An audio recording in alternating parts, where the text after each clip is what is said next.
My mind always goes back to those days when we watch you pray. In the night, everybody's sleeping, they are just running through in tongues like that. But there was a picture.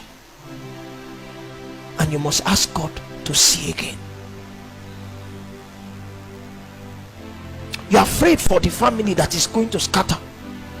But some years ago when you prayed, God showed you a picture that in the day that you got married, everybody was together and there was no rancor. You need to see again.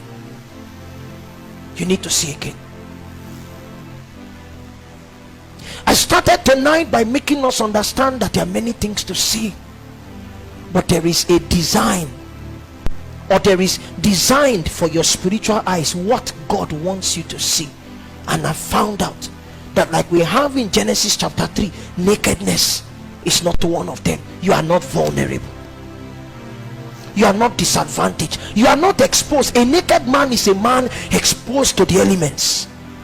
A naked man is a man who is helpless. Is a man who is hopeless. Is a man whose life is measured only in the dimensions of today. It does not have a tomorrow. That's a naked man.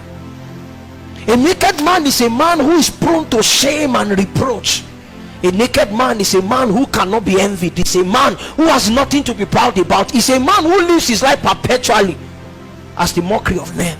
That's what a naked man is.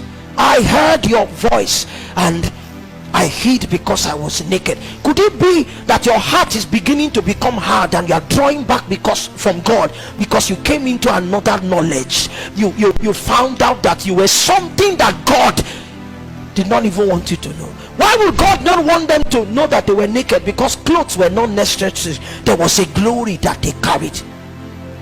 That was their covering. That was their covering. They were supposed to be clothed in the glory of God, and as they beheld God, there was going to be a transmission. We all, with unveiled faces, beholding us in a mirror, the glory of God had transformed into the same likeness. Their perfection was going to be at the instance of a glory that they were beholding. Man was not designed to see himself. When you begin to see yourself, you see weaknesses, you see frailties. You are wrong. Who told you? Who announced to you? Who announced to you that the future is going to be tough? If things become more expensive, you will just have more resources, and if you don't have more finances, you are going to have more favor. Who told you that ministry is going to be difficult? And speaking to someone that God called tonight, you don't have the skills. I've never stepped into a Bible school before, but when he said follow me, I followed him, because he can make men. And he can self-make men.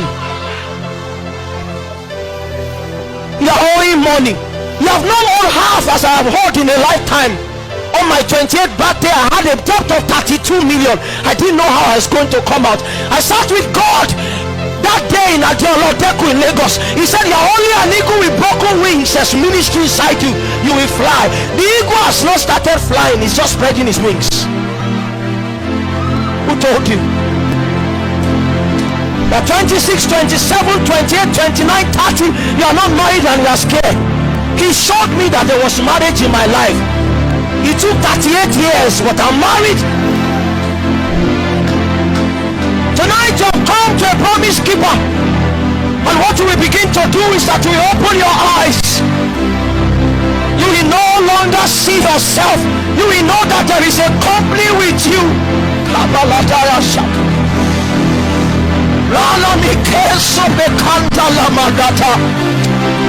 There's hope. There's hope.